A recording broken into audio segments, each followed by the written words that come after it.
I'm in the car right now. You can pretty much see Tim Horton in the back, but then you can also see Red Bull right here. By the way, I only drank 2 Red Bulls, even though right here it says the number 8. But wallah alim, bro, I only drank 2 Red Bulls and that's it. But today, baby, today, I need to talk to you guys about the fact, the fact that your thoughts, it creates your life, man. This is one of my favorite topics because once you realize this, once you realize the truth behind the entire universe, Habibi, the way that your life is going to shift in such a way where things are going to start happening that you don't even expect, and it's always going to be good for you. Now, listen, I made a course the other day in the Discord, and I was talking to people about it's basically a course on the 5 steps to abundance. It's only 5 voiceovers, voice notes, 5 steps only. And in the course, I'm teaching people how to live life in a way where everything that you do is you're gonna do things in a way where Allah's gonna give you abundance every single time. And the first step in that course is to realize the truth. Because once you realize the truth, everything else in your life is gonna start falling into place, and then you'll start noticing things that happen in your life that you don't even expect, bro. Now listen, I know it's like a whole different setting right now. I'm like a different place, not even my usual place and all that, but I hope that's fine, right? But it's because me and my friend, we're going to where? Dang, I forget. We're going to Detroit just because we have to do some stuff that I can't say. But I just got this inspiration, and I'm like, Habibi, the fact that your thoughts create your life, once you get your thoughts in check, your life is going to be in check. So if your life right now is bad, the only reason why it's bad is because of the thoughts that you've been having in the past.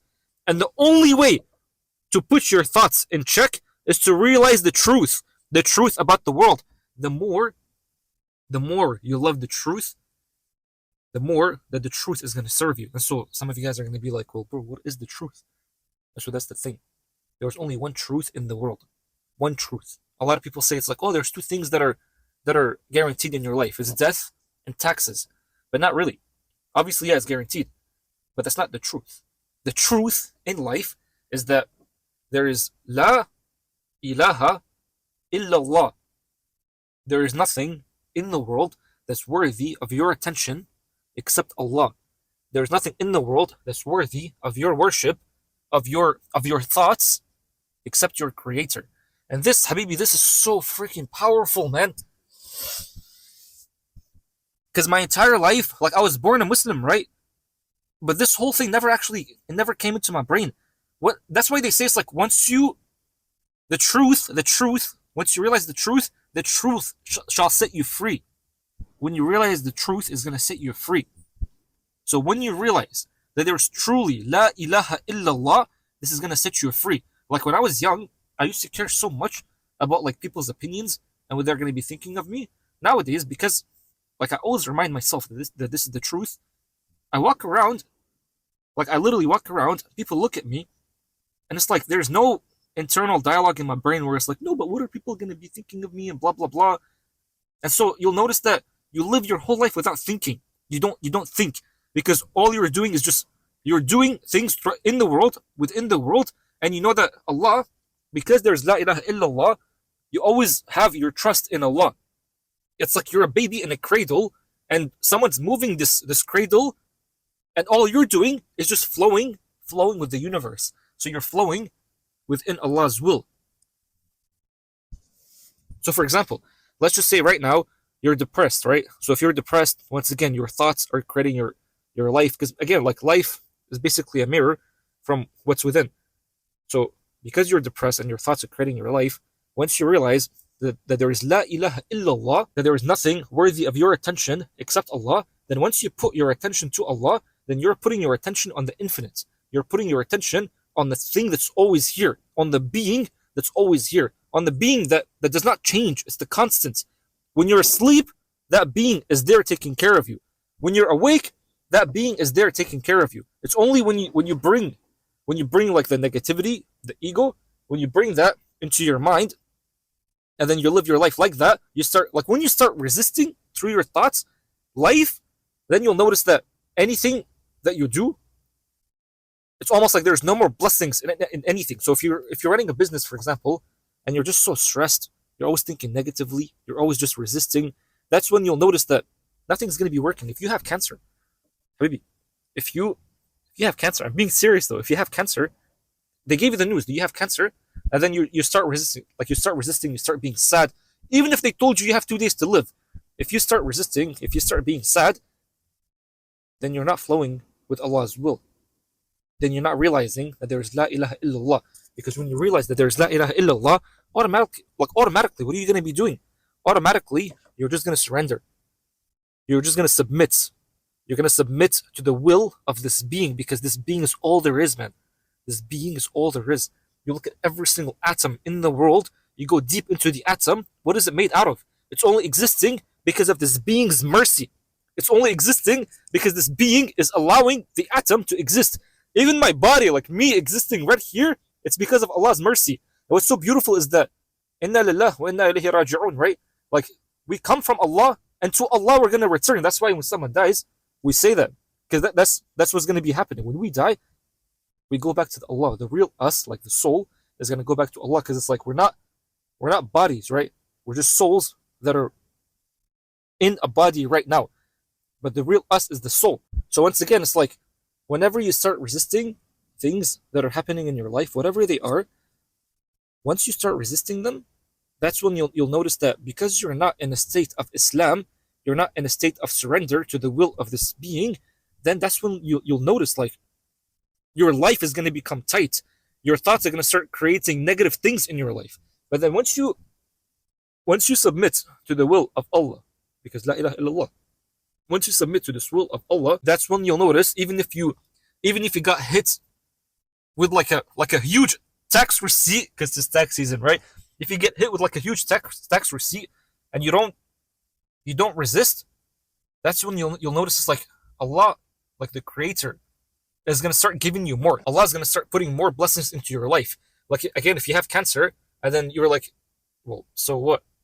Like, I'm not going to resist. If Allah wanted this, then so what? Then things are actually going to work out. Bro, just the other day, man, I had like a huge problem that happened to my life. Huge problem. Just so you know, I'm not going to explain to you what it is, but it was like a huge problem. And then all I did is I'm just like, to the average person, like they would cry, they would just, like if they're in water, you know, when there's a kid in water and they're just splashing their arms and stuff like that, that's exactly what the average person would do if they encountered such a problem. For me, I'm just like, it is what it is, man. That's just, if Allah allowed such thing to happen in my life, because Allah allowed it, and there's La ilaha illallah, then it's all good. It's all good. Because there's La ilaha illallah, it means that there's nothing that's existing that's not infused with this mercy of Allah. So it's like, Habibi, there's mercy in whatever that's happening. And because there is mercy, just don't resist. Don't resist, bro. Just accept it for what it is. Accept it, that's it. And so once I accepted it, this doesn't mean, by the way, you don't go out of your way and like you try to fix the problem, just so you know. Because I accepted it, but then I still went out of my way to go and try and fix the problem. And so once I did that, it's like, bro, I'm telling you, automatically the problem started fixing itself. It started fixing itself automatically. So again, whenever you have problems in your life, the very first thing you need to be doing, stop resisting. And that's why if you look at the word, you know that the surah, Surah Al-Inshirah, ألم نشرح لك صدرك ووضعنا عنك وزرك الذي أنقض ظهرك. When you read that whole thing, you see the word ألم نشرح, like, haven't we expanded your chest? The word sharh is only used in the Quran with the sadr, like with the chest. Allah always uses that word with the chest. But there's this one place that Allah uses this word sharh, when Allah is talking about Islam. The word sharh was only used one time when Allah was talking about Islam. I forgot the exact ayah, so don't quote me on the exact ayah. But it just means once you go through Islam, and by Islam, yes, we're talking about the religion, but we're also talking about like the state of submitting, the state of surrendering. Once you go through that state, when you don't resist what's happening in your life, Allah is going to expand your chest. And if your chest is expanded, then you live your whole life at ease. Whatever that happens, you live at ease. Because by the way, problems are never going to stop, bro. Problems are never going to stop, which means you're obviously going to have to learn how to deal with the problems. And this right here is the best way to deal with the problems. Because problems, we think that the problems are bad. We interpret that whatever is happening that's bad, we think it's bad. It's not bad. If Allah is al-wasi', like Allah is the expanded, like Allah allows everything to happen. And it's because we interpret things as bad, but Allah does not interpret it as like bad or good. Things just are. It just is. And so if someone dies in your life, like it's not bad. It just is. It's just something that happened. We color it with our emotions and with our thoughts. But then once you get it in check, when you realize that there's La ilaha illallah, that everything that happens is infused with the mercy of Allah, because Allah is the Rahman, right? Because it's infused with the mercy of Allah, so whatever that happens, it's all good, bro. All is well. All is always well. Things are never going to be unwell. You can have the entire world, bro, the entire world that could be burning, but because there's La ilaha illallah, then it's all good. And this is so beautiful, because when you realize this, you're so immune to everything else that happened in your life. You're so immune to the problems. And this is, bro, living in such a state, Habibi, it literally heals your depression. It heals everything else that's bad, that's negative in your mind. Because when you stop resisting, you realize it's almost like you're watching a movie. You're watching a movie, and you always know that the end of this movie is always good. You always know it's like, yeah, like I'm always being taken care of. It's like if Allah is showing me bad things right now, those things are not bad. It's just me saying it's bad, but it's always good, bro. And this is so powerful. Like even if you're broke, man, even if you're broke and you're always looking at your bank account and it's like, oh no, my bank account has like a negative 1,000. It doesn't matter, bro. It's all good. And so we have to also understand, like living in such a way, you still have to go and do things. You still do things, but you just don't do the things with thoughts in your mind. Like you do realize, like if you're living in a state where you're not thinking anymore, you're just doing things, you're just flowing with things, that's the best state to be in. Because by the way, why do we drink? Why do we watch porn? Why do we sin? Because we're just trying to quiet the mind. That's the entire reason why we're doing that. Like whenever you're depressed, you just go and drink you just drink a bunch of crap. Whenever you're like, if you're feeling the urge, you just go and watch porn. But you're only doing that because you're trying to lower the thoughts in your mind. But here's the thing. You can go up or you can go down. Most people, they just go down. But Habibi, there's another path which is going up. So when you go up, when you go back to Allah, and by the way, going back to Allah, you can do it at any moment. Every moment is new. Every moment is fresh. It's just your mind that colors the moments as stale, as old, but it's not. It's always fresh. So when you go past the mind, past the thoughts, when you go past the mind and you go back to Allah, you realize the truth, La ilaha illallah, then that's when you'll notice it's like, nothing is bad, bro. All is actually well. So then through this, you start quieting the mind and you start living through the present moment. Like not with your mind, but through the present moment. And Allah's only found in the present moments. Because you won't find Allah when you're only thinking of the past. When you're always like worrying about the past, grieving about the past. You won't find Allah when you're fearing the future, when you're worrying about the future. So once you let go of fear and worry, and also desire, by the way, once you let go of all these things, of all these emotions that are like so charged up with like negativity, once you let go of that, and then you just ask Allah of anything, it's like, Allah, may I please have a house? And then Allah's going to start putting things in your life that lead you to getting the house. And then once you start responding to the things that Allah is giving in your life, once you start acting upon the things that Allah gives in your life, that's when you'll notice it's like everything that you do is perfect. Once you're past the mind, everything that you do is going to be perfect. Because at this point, you're not doing things from a state of lack, because the mind's only going to start giving you lacking thoughts. At this point, you're not doing things from a state of depression. You're doing things from a state of the all perfect. Because again, bro, that hadith, when Allah says, like the hadith Qudsi, when Allah says, when I love my servant, when I love him so much because he's trying to come close to me through the obligatory acts, like through prayer and fasting and all that, I'll become the eyes in which he sees, the hands in which he does things, the ears in which he hears things, the feet in which he walks with. And that is so powerful, bro. Like that's the state, Habibi, that's the state when you're going to be 100xing your life. Because at this point, it's not you that's doing the things. It's not you that's like thinking of the things. It's Allah putting inspiration in you throughout the entire day, and it's like, almost like Allah's will is acting through you. That's such a powerful state to be in. Like we talk about the how the human is so powerful and stuff. This is the excellence of the human. When you abandon the sins, right? Porn, smoking, all these things. When you abandon the sins, and then you go past the mind, and you're only flowing through La ilaha illallah. That's like almost like the climax of the human. That's the power of the human. You're just basically a vessel that's acting through the will of Allah. Now tell me, is that not powerful? Like, is that not powerful? At this point, it's like there's no more lack. You're just flowing through abundance. And so, by the way, this is step number 1 with the course that I put out in the Discord, talking about like the 5 steps to abundance. The 5 steps to abundance. And you look at all the names of Allah, bro. Ar-Razzaq, Al-Ghani, Dhul Fadl. Like, you look at all these names, and all that is pointing towards is abundance for you.